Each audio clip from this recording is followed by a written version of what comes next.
Hello मेरे सभी प्यारे विद्यार्थी, जैसा कि एग्रीकल्चर में अपना टॉपिक चल रहा था। आज के सेक्शन में अपन बात करेंगे जैसा कि पादप पोषक तत्व। जो पीछे का जो अपना जो लास्ट का सेक्शन था उसमें मैंने आपको बता दिया था लगभग सभी के पोषक तत्व, आवश्यक पोषक तत्व 17 और अपन कह सकते हैं जैसा कि विभिन्न पोषक तत्व क्रियाओं में योगदान बताया मैंने। सारी जो क्रियाएँ वो बता दी। अपना जो है मैं बता रहा हूँ 17 आवश्यक पोषक तत्व कमी के लक्षण, और मैंने उसमें आपको ये भी बताया शायद गतिशीलता के आधार पर और कमी के लक्षण भी बता दिए थे। चलो एक बार डायग्राम के आराम से देखो आप। तो देखो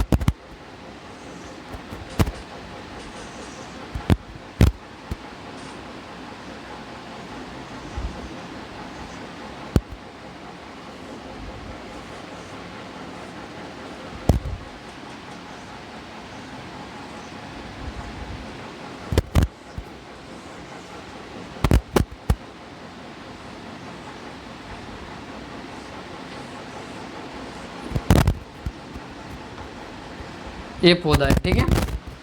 मैंने आपको बताया, देखो ये है पुरानी पत्ती,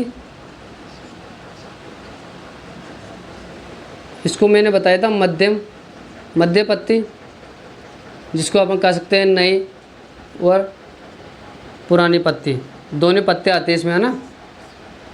ये है नई पत्तियाँ और ये शीर्ष भाग आया। पुरानी पत्तियों में कौन से पोषक तत्व हैं भाई? तो देखो nitrogen, phosphorus, potash, magnesium, molybdenum. इसमें कौन है? अकेला जिंक है, सल्फर है, कॉपर है, क्लोरीन है, आयरन है और मैग्नीज है। इसमें कैल्शियम है, बोरन है। अब इनकी कमी के लक्षण देखो। गतिशीलता के आधार पर अगर हम बात करें तो याद रखना पुराने पत्तियों पर, क्योंकि ये उच्च गतिशील होने के कारण ये पोषक तत्व इसकी कमी के लक्षण पुराने पत्तियों पर दिखाई देते हैं। इसकी बात करें तो ये याद रखना, यह मध्यम गतिशील होने के कारण इसकी कमी के लक्षण जो है नए और पुरानी पत्तियों में दिखाई देते हैं। इसकी बात करें तो निम्न गतिशील पोषक तत्व हैं, इस कारण इसकी कमी के लक्षण नई पत्तियों पर दिखाई देते हैं। ये अगतिशील पोषक तत्व है, इसकी कमी के लक्षण कहाँ देंगे? शीर्ष भाग पर दिखाई देंगे। आया। अब देखो अगर मैं नाइट्रोजन की कमी के लक्षण की बात करूँ ना, तो क्या है? पत्ती में वी आकार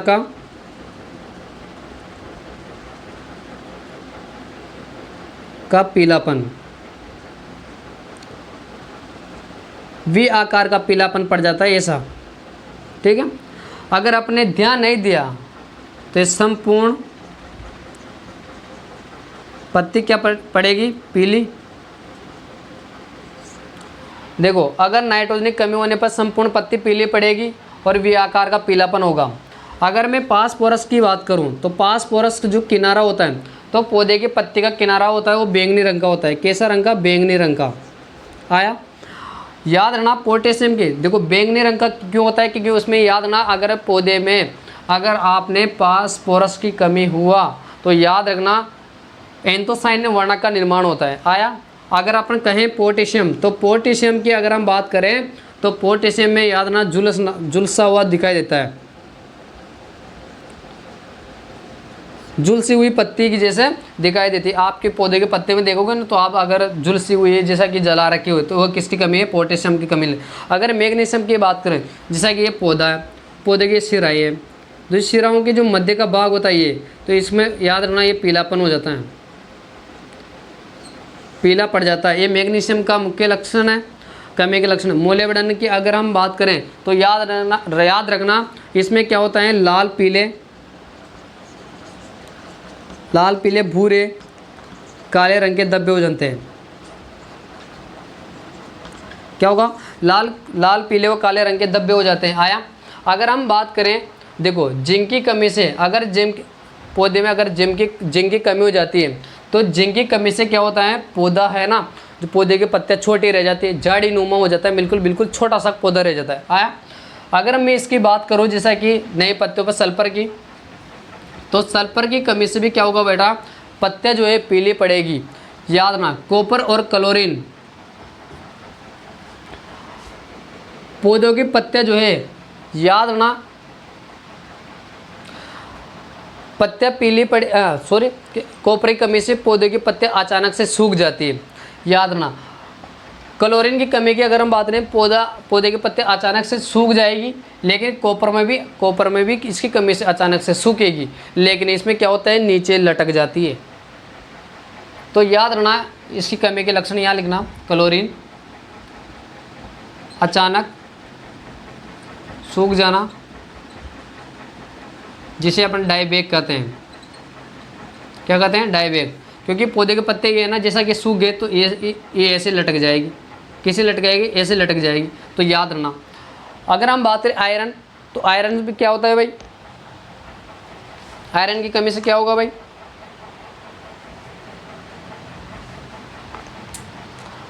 जब खून की कमी होती है ना अपने, तो अपन भी क्या होते हैं, सफ़ेद सफ़ेद हो जाते हैं। तो याद रखना, आयरन की कमी हुई तो संपूर्ण पत्ती क्या होगी, पीली।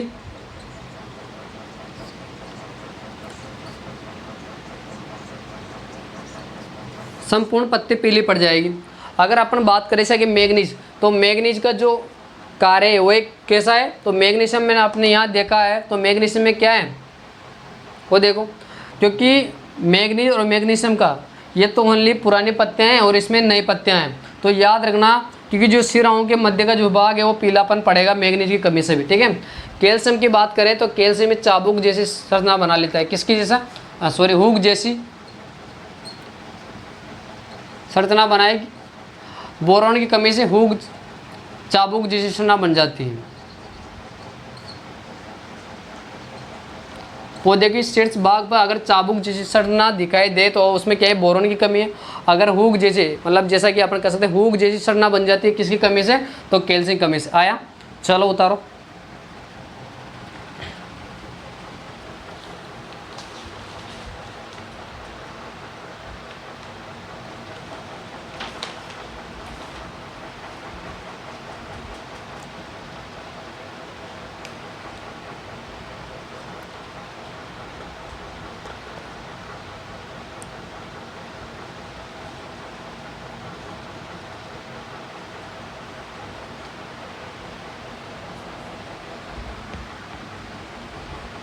चलो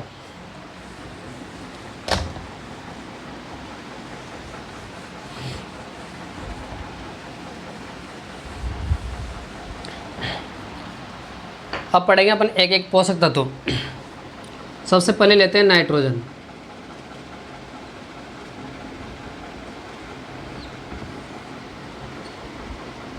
देखो, पौधा नाइट्रोजन को किस रूप में अवशोषित करता है भाई,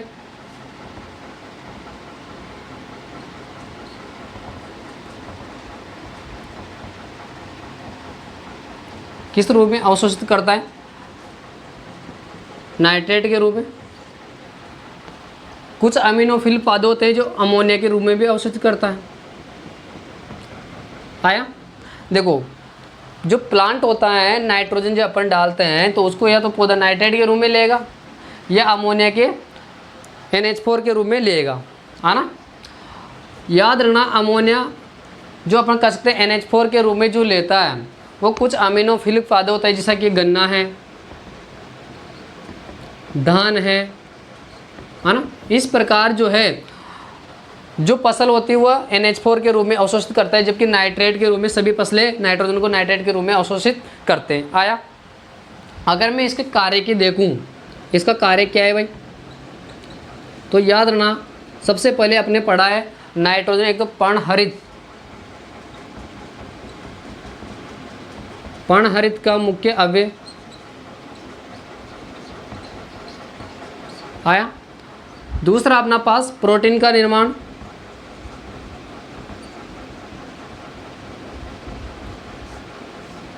पौधे में प्रोटीन की मात्रा भी कौन बढ़ाएगा,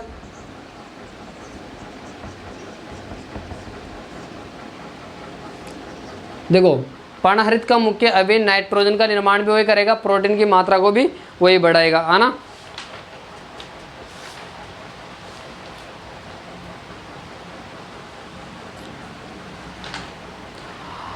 दूसरी बात, अगर हम और विशेष अगर अपने इसकी बात करें तो नाइट्रोजन की याद रखना, वानस्पतिक व तनों का निर्माण भी वृद्धि,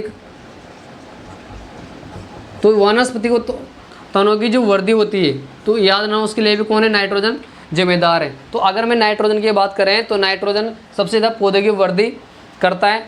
याद रखना प्रोटीन की मात्रा को बढ़ाएगा, प्रोटीन का निर्माण करेगा, और अपन कह सकते हैं जैसा कि पर्णहरित का मुख्य अवयवी माना जाता है। आया।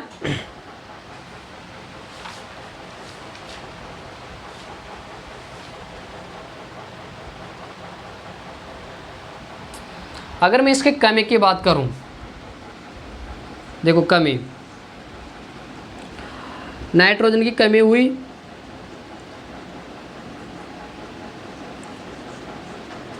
तो पौधे में वी आकार का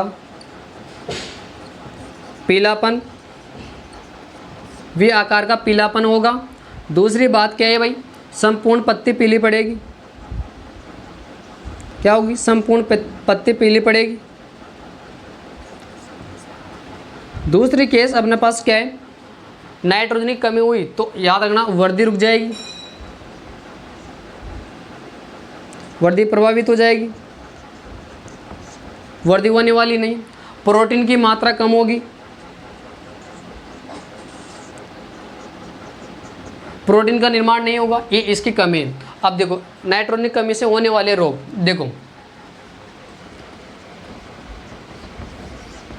प्रोटीन की कमी से जो कौन कौन से रोग होते हैं वो देखो। नाइट्रोजन की कमी से एक रोग होता है कौन सा, फूल गोभी। फूल गोभी में बटनिंग,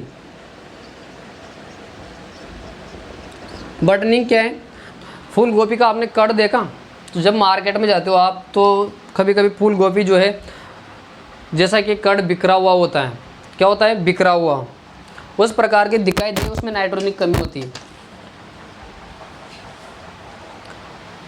कड़ का बिखरना,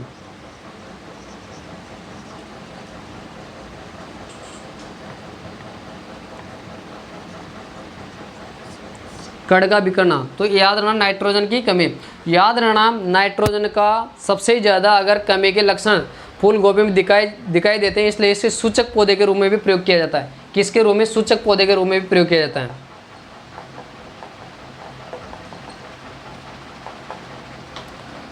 क्या प्रयोग किया जाता है, याद रखना सूचक पौधे के रूप में प्रयोग किया जाता है।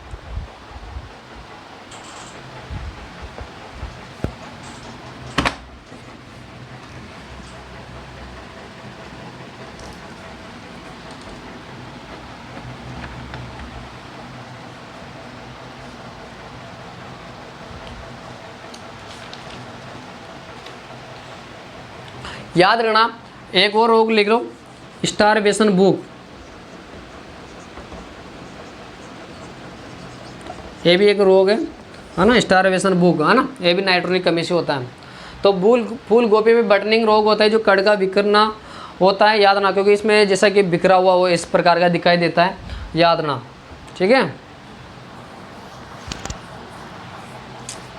अगर मैं नाइट्रोजन की अधिकता दे दूं भाई, ये तो कमी हुई, रोग हो गए, अगर मैं ज़्यादा दे दूं तो क्या होगा भाई, अगर नाइट्रोजन ज़्यादा डाल दूं तो, अगर मैंने यूरिया फसल में ज़्यादा डाल दी तो देखो अधिकता से क्या होता है, अगर नाइट्रोजन की अधिकता से पौधे के पत्तों पर मीठापन बढ़ेगा। अब मीठापन बढ़ेगा तो कीट एवं रोगों का प्रकोप भी बढ़ने वाला है। आया। दूसरी बात, अगर मैं कहूँ नाइट्रोजन की अधिकता से फसल की देरी से परिपक्वता होती है, लेट पकेगी। अगर और बात करूं, अगर अधिकता देते हो आप किसकी, नाइट्रोजन की, तो याद रखना वनस्पति की वृद्धि ज़्यादा होती है, दाने का निर्माण कम होगा, तो याद रखना दाने की अपेक्षा भूसे की मात्रा भी ज़्यादा निकलेगी, किसकी, नाइट्रोजन की अधिकता से। आया। तो याद रखना पौधे के अगर मैंने नाइट्रोजन ज़्यादा दी तो वृद्धि भी ज़्यादा होगी, वृद्धि ज़्यादा होगी तो दाने की अपेक्षा भूसे की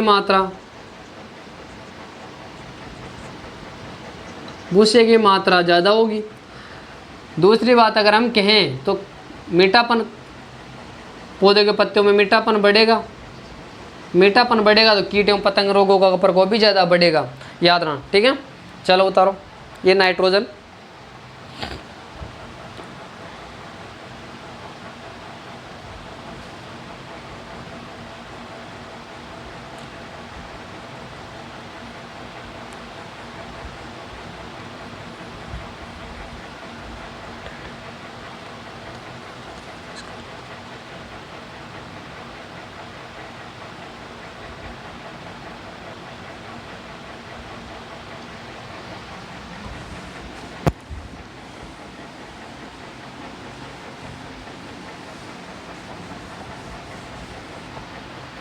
फास्फोरस,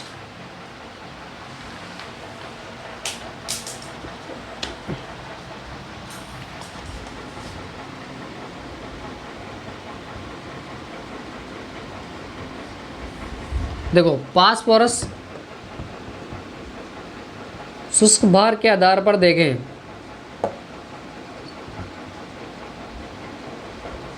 क्या आधार पर सबसे कम है,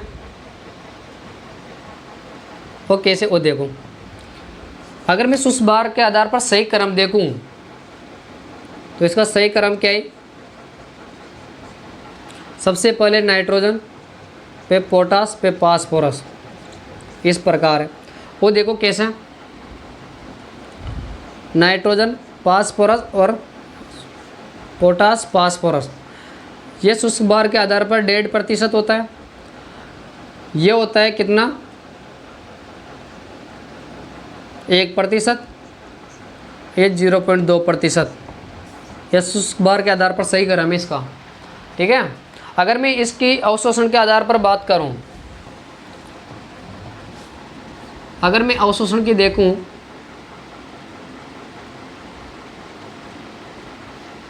पौधा फास्फोरस किस रो में अवशोषण करता है वो देखना, इसकी पीएच किस पीएच पर सर्वाधिक अवशोषण होता है वो देखो। ये उदासीन है, यहाँ अम्लीय है और इधर क्षारीय है। पीएच मान है क्या, ये पीएच मान, पीएच मान। अब देखना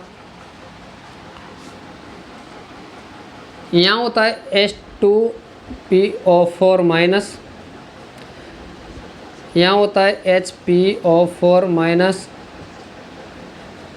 यहाँ होता है PO4-3 आया। अब आप न्यू सोच रहे होंगे कि इनको क्या कहते हैं, ये केमिस्ट्री भी है। अब यहाँ पर केमिस्ट्री रिएक्शन करना पड़ेगा अपन को, तो याद रखना इसको बोलते हैं क्या, वो देखो अम्लीय उदासीन क्षारीय, ये पीएच है।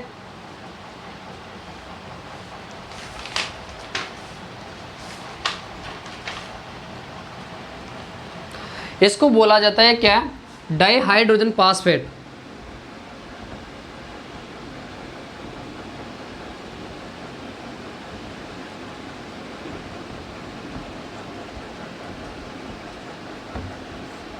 डाइहाइड्रोजन फास्फेट, इसको बोला जाता है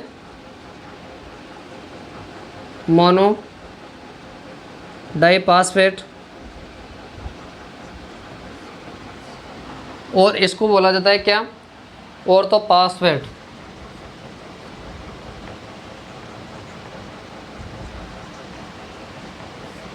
आया।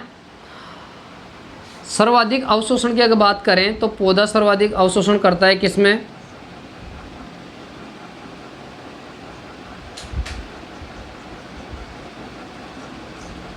किस रूप में, तो याद ना सबसे ज़्यादा अवशोषण किस में करता है, डाइहाइड्रोजन फास्फेट के रूप में अवशोषित करता है। अगर इसकी पीएच देखें तो 6 से 6.5, ये 6.5 से 6.8 तक इसकी पीएच होती है। और याद रखना डाइहाइड्रोजन फास्फेट के रूप में पौधा अवशोषण करता है किसको, फास्फोरस को। ये मैंने आपको एक्स्ट्रा नॉलेज दी है, वो देखो। अगर मैं इसके कार्य के आधार पर बात करूं,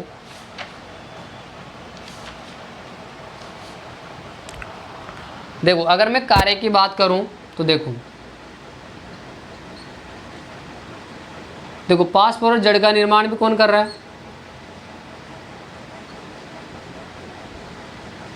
जड़ों के निर्माण में सहायक कौन है? फास्फोरस। अगर मैं कहूँ एटीपी का निर्माण कौन कर रहा है भाई? एटीपी के निर्माण में भी सहायक कौन है? फास्फोरस। दूसरी अगर मैं बात करूँ जैसा कि ऊर्जा का स्थानांतरण कौन कर रहा है? फास्फोरस। तो याद रखना ऊर्जा का स्थानांतरण।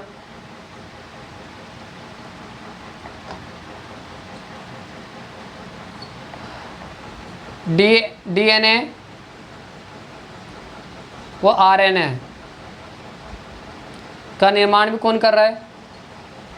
तो डीएनए आरएनए का निर्माण में भी सहायक कौन होता है? फास्फोरस। याद रखना ये ऊर्जा का स्थानांतरण एटीपी का निर्माण करके ऊर्जा का स्थानांतरण करता है, इसलिए इसे क्योंकि फास्फोरस को ऊर्जा की मुद्रा के नाम से भी जानते हैं, ऊर्जा की मुद्रा के नाम से जानते हैं, है ना, याद रखना। दूसरी बात, सूखे से कौन बचाएगा? तो फास्फोरस। कौन बचाएगा? फास्फोरस।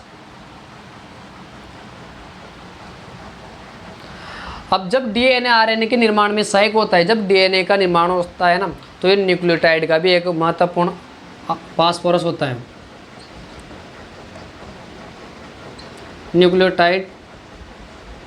न्यूक्लियोटाइड जब डीएनए का निर्माण होगा तो न्यूक्लियोटाइड की आवश्यकता पड़ेगी, न्यूक्लियोटाइड की आवश्यकता पड़ेगी तो फास्फोरस भी तो जरूरी है ना, याद रखना।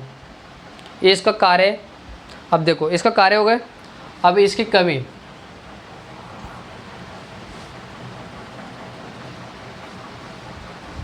देखो एक पॉइंट और छूट रहा है अपना शायद, हाँ याद रखना फास्फोरस जो है आनुवांशिक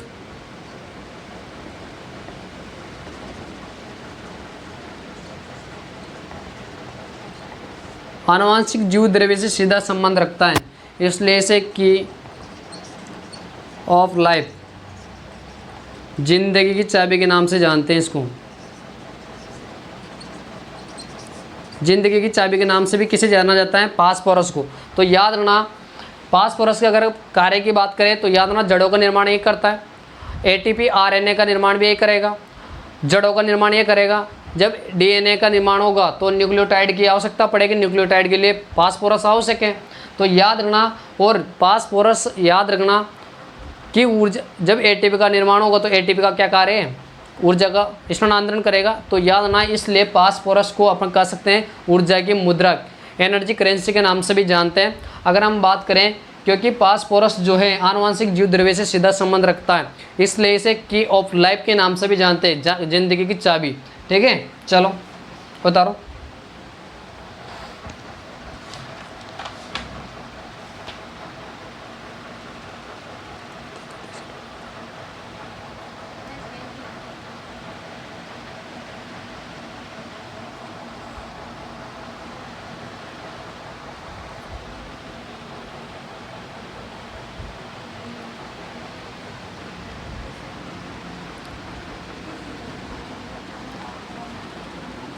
अगर अपन देखें फास्फोरस की कमी,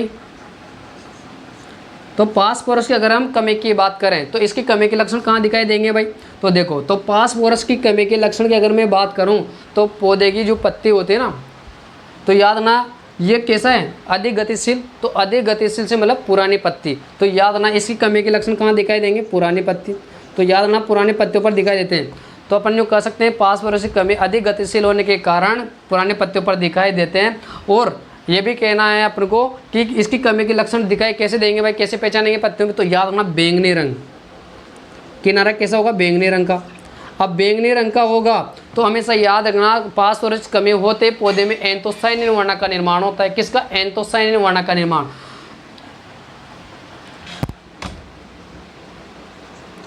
एंथोसायनिन वर्ण का निर्माण होता है। आया?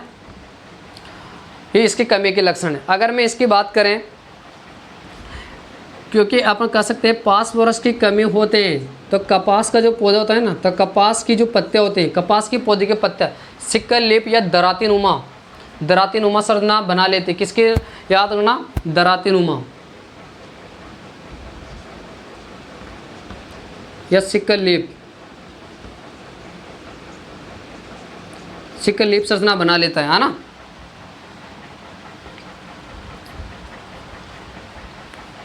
ये अपना था आज। तो अपन कह सकते हैं जैसा कि आज नाइट्रोजन फास्फोरस 2 पोषक आवश्यक पोषक तत्व अपन को बात की। और अपन कह सकते हैं जैसा कि जो भी अपने अभी बचे हुए नाइट्रोजन की, जैसा कि अपन कह सकते हैं ना NPK, पोटास है, मैग्नीशियम है, मोलिब्डेनम, इनकी अपन कह सकते हैं जैसा कि कल बात करेंगे। आज के सेक्शन को अपन यहीं विराम देते हैं। धन्यवाद।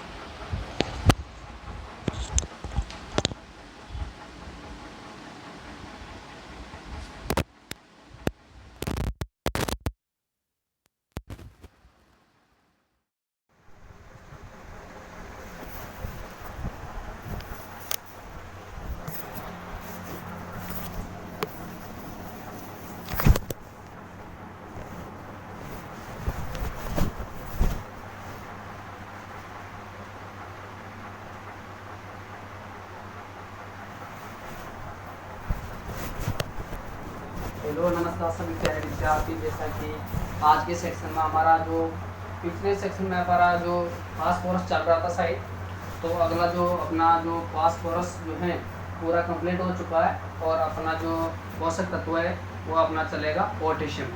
आज के इस नए सफ़र के साथ, मोटिवेशन के साथ में अगर नए सेक्शन की शुरुआत करते हैं। देखो, मैं कुछ 2 लाइनें बोलना चाहूँगा। देखो, मिला वक्त तो तेरी जुल्फे सुलझाऊंगा, मिला वक्त तो तेरी जुल्फे सुलझाऊंगा, अभी खुद उलझा हुआ हूँ वक्त को सुलझाने में, अभी खुद उलझा हुआ हूँ वक्त को सुलझाने में। कितना वक्त लगता है तेरी जुल्फे सुलझाने में, कितना वक्त लगता है तेरी जुल्फे सुलझाने में, जिंदगी गुजर जाती है वक्त को सुलझाने में। आया? चल आगे शुरुआत करते हैं अपन। अगले फास्फोरस के कंप्लीट हो गया है। चलो आगे की ओर अगला करते हैं अपन पोटेशियम। रात के पोषक तत्व चल रहे हैं। चलो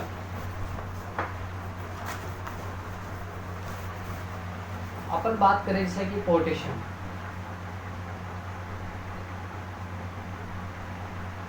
क्या है भाई?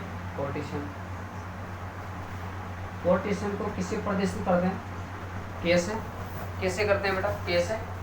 देखो, पोटेशियम को पौधा किस रूप में अवशोषित करेगा, ये देखो। सबसे पहले तो क्या देखना है अपन को कि पौधा जो है पोटेशियम को किस रूप में अवशोषित करता है। तो याद रखना, पौधा जो है K+ के रूप में अवशोषित करता है। किस रूप में? तो याद रखना, जो पौधा है उसको अवशोषण किस रूप में करेगा, तो याद रखना वह K+ के रूप में अवशोषित करता है। किस रूप में? K+ के रूप में अवशोषित करता है पौधा। और अपन आगे और देखें तो इसके कार्य की बात करूं तो इसका कार्य क्या है? देखो, पोटेशियम का कार्य क्या है ये बताओ।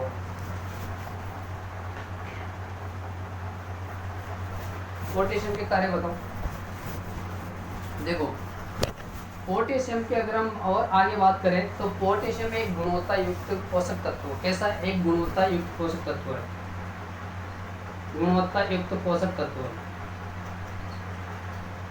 क्यों है भाई?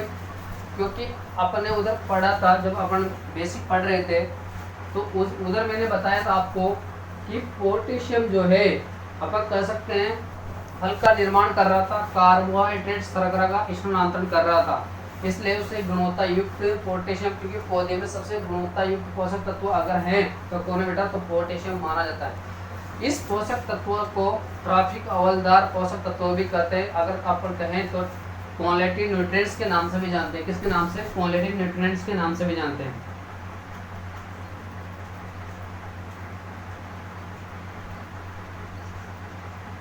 क्वालिटी न्यूट्रिएंट्स के नाम से, ट्रॉफिक हवलदार के नाम से भी जानते हैं, है ना? याद रखना। पोटेशियम के अगर और अपन आगे बात करें तो याद रखना, इसके अगर मैं बात करूं कार्य की तो देखो इसका कार्य क्या है।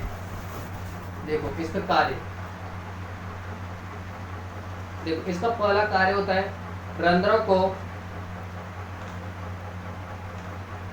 खोलने और बंद करने का कार्य भी किसका है? पोटेशियम का।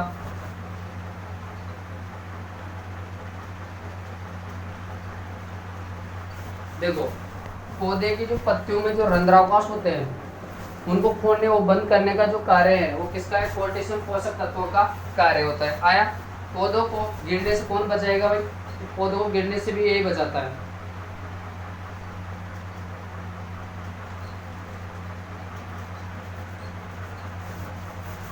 अपने नाइट्रोजन पड़ा था तो अधिक नाइट्रोजन देने से वनस्पतिक वृद्धि ज़्यादा हो रही थी, तो फसलें क्या हुआ, गिर रही थी। अगर अपन बात करें कि अगर पोटेशियम जो है, पोटेशियम पौधे को गिरने से, मतलब हम कह सकते हैं इनकी थोड़ा तना जो है मजबूत कौन करेगा, पोटेशियम। तो इसको याद रखना, तो पोटेशियम एक पौधे को गिरने से बचाता है। आया। अगर अपन बात करें आगे और आगे बात करें तो याद रखना, पोटेशियम भूस्य जो है, भूस्य की मात्रा को कम करता है और दाने की मात्रा को क्या करेगा, बढ़ाएगा। तो याद रखना, भूस्य की अपेक्षा, भूस्य की अपेक्षा दाने में वृद्धि करता है और दाने को सुडौल चमकीला भी कौन करेगा। तो याद रखना, दाने को सुडौल और कठोर कह सकता है, चमकीला जो है पोटास का कार्य होता है ना, याद रखना। अगर और अगर हम बात करें कीट एवं रोगों से, कीट और रोगों से लड़ने की क्षमता, प्रतिरोधक क्षमता भी कौन प्रदर्शित करेगा, ए करेगा। तो याद रखना, कीट एवं रोगों को लड़ने की क्षमता या प्रतिरोधक क्षमता भी कौन करेगा, पोटेशियम करेगा। अगर हम बात करें तो शर्करा व कार्बोहाइड्रेट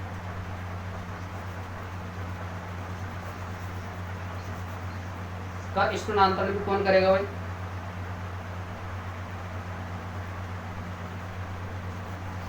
तो याद रखना ये कार्य है पोटेशियम के। पोटेशियम के कार्य क्या है वो देखो। सबसे पहले अगर हम बात करें रंध्र को खोलने और बंद करने का कार्य भी पोटेशियम का आया। अगर हम बात करें कि पौधे को गिरने से कौन बचाएगा, तो याद रखना पौधे को गिरने से बचाने में भी कौन सहायक होता है, पोटेशियम होता है। याद रखना, भूस्य की अपेक्षा दाने की मात्रा को भी कौन बढ़ाता है, पोटेशियम, और दाने को कठोर चमकीला भी यही करता है। ठीक है। याद रखना, कीट एवं रोगों के प्रतिरोधक क्षमता बढ़ाने में सहायक कौन है, ये कीट एवं रोगों की क्षमता यह बढ़ाता है। अगर अधिक नाइट्रोजन दिया तो पत्तियों में, पौधे के पत्तियों में मीठापन बढ़ता है, जिससे कीट एवं रोगों का प्रकोप भी बढ़ेगा। याद रखना, वो है किसका केस है, वो नाइट्रोजन का केस है। ठीक है। अगर हम बात करें, क्योंकि गुणवत्ता युक्त फल इसलिए कहा जाता है क्योंकि शर्करा और कार्बोहाइड्रेट का स्थानांतरण करने के कारण पोटेशियम को अपन कह सकते हैं गुणवत्ता युक्त क्वालिटी न्यूट्रिएंट्स के नाम से जानते हैं। आया। चलो आगे की ओर देखो।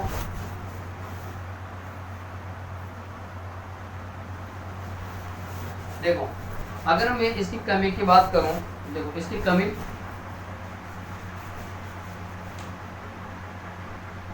अगर पोटेशियम की कमी हुई तो क्या होगा भाई, तो देखो पोटेशियम की कमी होती है तो इसकी कमी के लक्षण कहाँ दिखाई देंगे। सबसे पहले तो ये, तो याद रखना ये कैसा पोषक तत्व है, उच्च गतिशील है, निम्न गतिशील है या मध्यम गतिशील। मैंने जब वर्गीकरण पढ़ाया था तो वहाँ मैंने बात की थी इसकी, तो याद रखना एनपीके, और एक था कौन सा, मैग्नीशियम और मोलिब्डेनम। एक कैसा था, तो याद रखना ये कैसे थे, उच्च गतिशील। कैसा है, तो उच्च गतिशील पोषक तत्व। तो हमेशा याद रखना, तो अगर अपन बात करें पोटेशियम की, तो हमेशा ये याद रख लेना है कि याद रखना कि पोटेशियम कमी के लक्षण जो हैं पौधे की पुरानी पत्तियों पर दिखाई देते हैं, क्योंकि क्या है, गतिशील पोषक तत्व। कैसा है, गतिशील। कैसा है, गतिशील।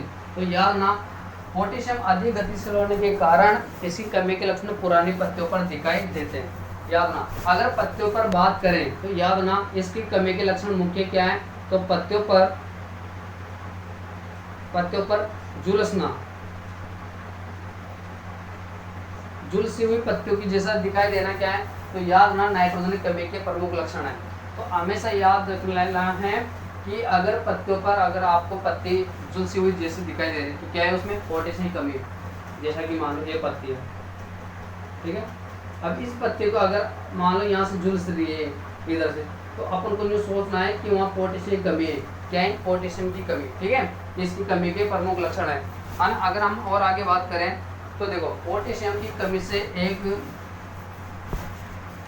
एक मैं मोस्ट बात बताता हूँ। अगर पोटेशियम की कमी हुई तो पौधे में एक समस्या होती है, वो क्या है, हिंडन फिंगर। हिंडन फिंगर का मतलब होता है छिपी हुई बू।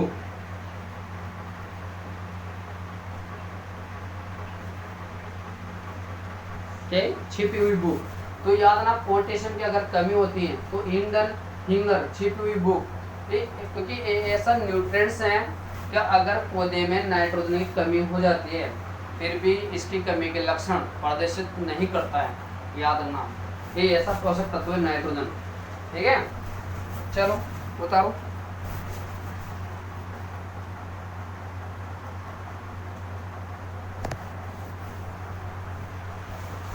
ये याद जरूर रखना है कि पोटेशियम की कमी से हिंगर जो है अपन कैसे छिपी हुई भूख, क्योंकि इससे क्या होता है पौधे में, पौधा जो है इसके कमी के लक्षण प्रदर्शित नहीं करता है, दिखाई नहीं देते। इंडियन हिंगर का संबंध पोटेशियम से है। अगर अपन और बात करें तो पोटेशियम की जो है, पोटेशियम जो होता है पोषक तत्व, वह पौधे की संरचनात्मक ढांचे की संरचना के साथ कोई सीधा संबंध नहीं है, उसके साथ कोई संबंध नहीं रखता है। चलो बताओ।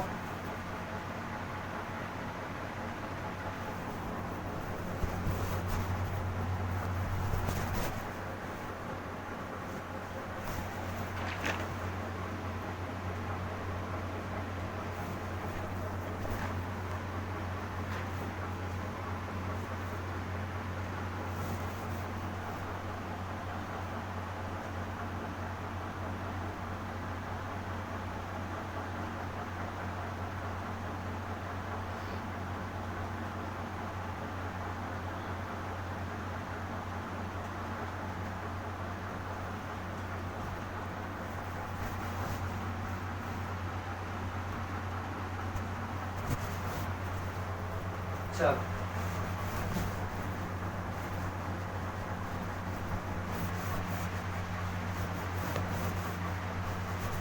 देखो, अगर मैंने पोटेशियम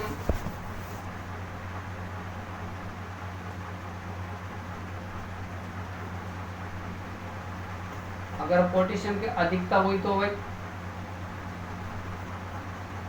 अगर पौधे में पोटेशियम की अधिकता हो जाती है तो क्या है, देखो पोटेशियम एक ऐसा मात्र पोषक तत्व है, इसकी अधिकता होने पर भी पौधे पर कोई प्रभाव नहीं पड़ता है।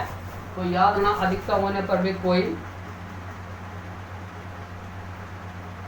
प्रभाव नहीं पड़ता है। आया याद रखना। देखो हमारे भारत में पोटास जो पोटेशियम युक्त जो उर्वरक है वो किसी प्रकार का पोटास उर्वरक नहीं बनता है। तो लिखना कि भारत में किसी प्रकार का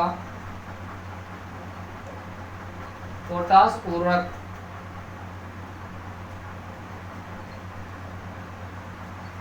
नहीं बनता, क्योंकि जो पोटास जो है, जो फर्टिलाइजर है, वो हमारे भारत में इसका निर्माण नहीं होता है, नहीं बनता है। हमारा भारत जो है पूर्णतः पोटास उर्वरक आयात पर निर्भर है, और वो आयात कहाँ से करता है, कनाडा से। कहाँ से आता है, कनाडा से। तो याद ना, भारत पूर्णतः पोटास उर्वरक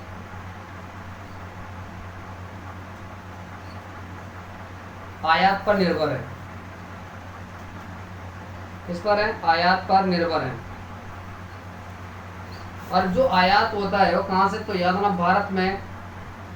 भारत में पोटास जो उर्वरक है वो कहाँ से आता है, तो याद रखना वो कनाडा से आता है। कहाँ से आता है बेटा, कनाडा से। तो याद रखना भारत में पोटास उर्वरक कनाडा से आयात किया जाता है। आया। अब देखो, अगर मैं और बात करूं पोटेशियम युक्त उर्वरक की कैसे निर्माण होता है वो भी देखना।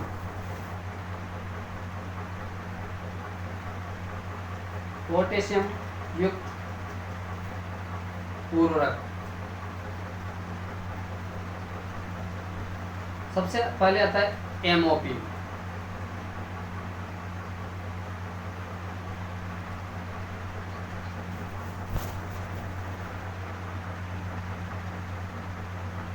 Unit of potash, muriate of potash. देखो म्यूरेट ऑफ पोटास जो उर्वरक है एक कैसा उर्वरक है बेटा, तो याद ना क्लोराइड युक्त। कैसा है? क्लोराइड युक्त, क्योंकि इसमें क्लोराइड भी पाया जाता है, इसमें याद रखना है ना। तो जो म्यूरेट ऑफ पोटास होता है उसमें क्लोराइड पाया जाता है। इसका रासायनिक सूत्र क्या होता है भाई, वो देखो KCl क्या है। तो याद, अगर इसमें मैं बात करूं K2O पोटेशियम की मात्रा की बात करूं तो याद ना इसमें पोटेशियम की मात्रा कितनी है भाई, तो याद रखना इसमें 60% पोटेशियम पाया जाता है और बाकी कितना क्या है, क्लोराइड। तो याद रखना, क्योंकि ये ऐसा पोषक तत्व है कि कुछ फसलों में इसका उपयोग नहीं किया जाता है। जैसा कि अपनी बात करें, जैसा कि आलू है, गन्ना है, चुकंदर है, चाय है ना, तंबाकू है, और इनमें इसका प्रयोग नहीं किया जाता है। जैसा कि अपन लिखे गन्ना है,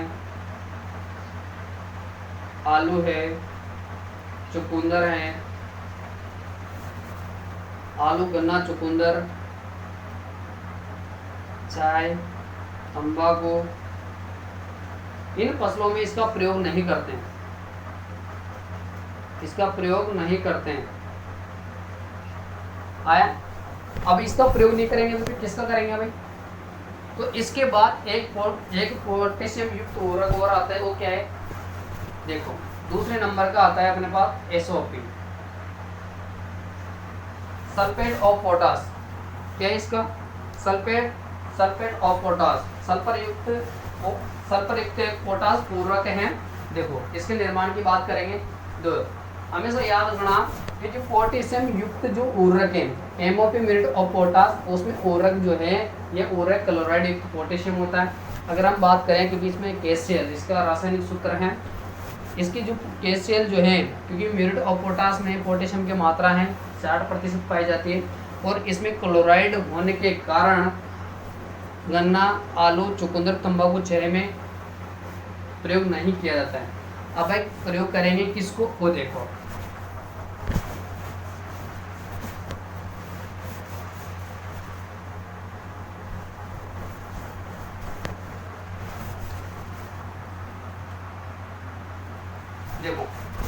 SOP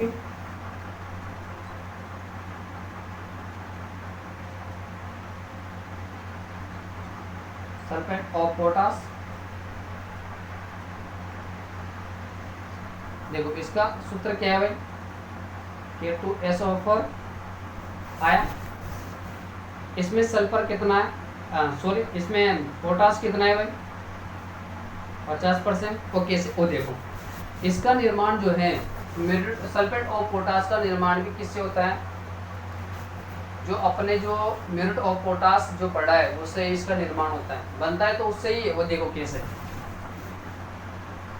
2 KCl ये क्या लिया मैंने, म्यूरेट ऑफ पोटास लिए, इसमें मैंने मिलाया H2SO4 सल्फर और इसकी रिएक्शन करवा दी। KCl और H2SO4 को मिलाने पर क्या बनता है, वो देखो K2SO4 मतलब SOP बन गया, और बाहर कौन निकल गया भाई, तो HCl बाहर निकल गया। आया ना, याद रखना इस प्रकार इसका निर्माण होता है। तो ये जो सल्फेट ऑफ पोटास जो बना है उसमें सल्फर की मात्रा, उसमें जो है अपन कह सकते हैं K2O की मात्रा होती है, पोटेशियम की कितनी 50%, और 50% क्या है सल्फर। तो याद रखना इस सल्फेट ऑफ पोटास है K2SO4, इसका प्रयोग जो है इसका प्रयोग किया जाता है किसमें, गन्ना है, आलू है, चुकंदर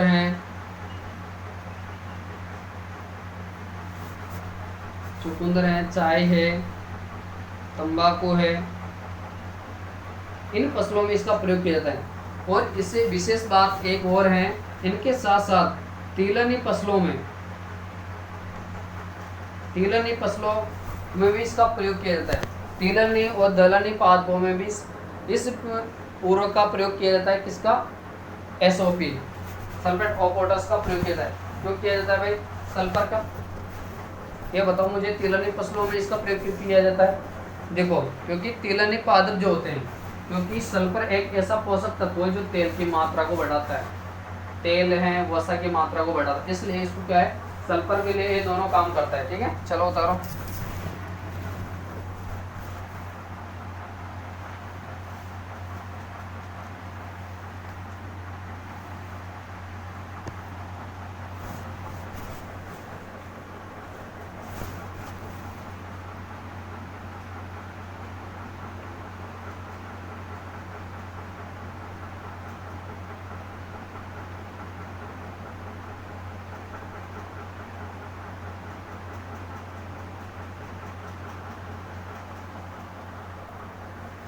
चलो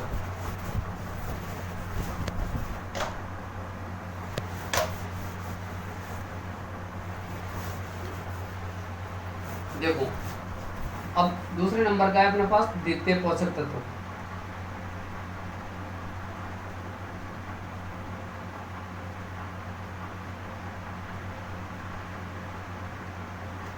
द्वितीय पोषक तत्व कौन से? सल्फर है, सल्फर, कैल्शियम, मैग्नीशियम, यही है। देखो सबसे पहले अपन पढ़ेंगे सल्फर को। आया, सल्फर को पौधा किस रूप में अवशोषित करता है? पौधा अवशोषित करेगा भाई, वो देखो, तो याद रखना किस रूप में अवशोषित करेगा? सल्फेट के रूप में। किसके रूप में? सल्फेट के रूप में।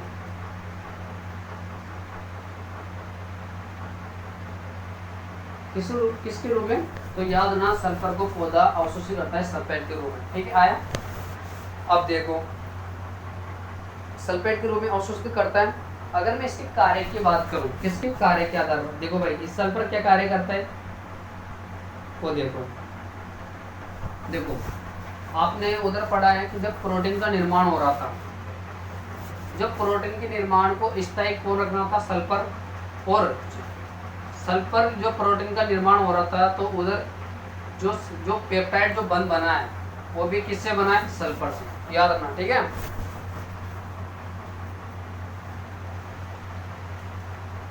तो याद रखना पहला कार्य इसका प्रोटीन के निर्माण,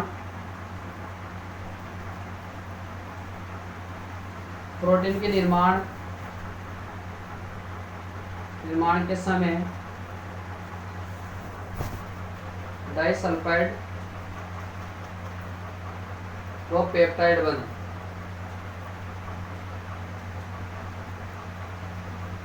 है ना। दूसरी बात, प्रोटीन को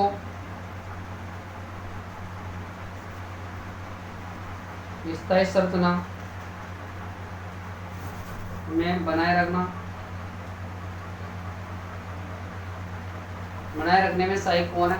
तो याद रखना प्रोटीन का निर्माण भी किस में? डाइसल्फाइड डाइपेप्टाइड का बंध का निर्माण भी कौन कर रहा है? सल्फर। और अगर हम बात करें इसे कि प्रोटीन को स्थायी संरचना को बनाए रखने में कौन सहायक है, तो याद रखना वो भी कौन है? सल्फर है। आया। अब देखो, और इसका आगे केस क्या है वो देखो। सल्फर जो है अपन कह सकते हैं 3 अमीनो अम्लों का निर्माण कर रहा है। इसका एक कार्य है 3 अमीनो अम्लों का निर्माण करता है, वो कौन है वो मैं बता रहा हूँ। अमीनो अम्ल का निर्माण करता है। अभी तीनों अमीनो अम्ल भी क्या करते हैं? पौधे को क्या करना है? 3 अमीनो अम्ल की बात करें वो कौन कौन से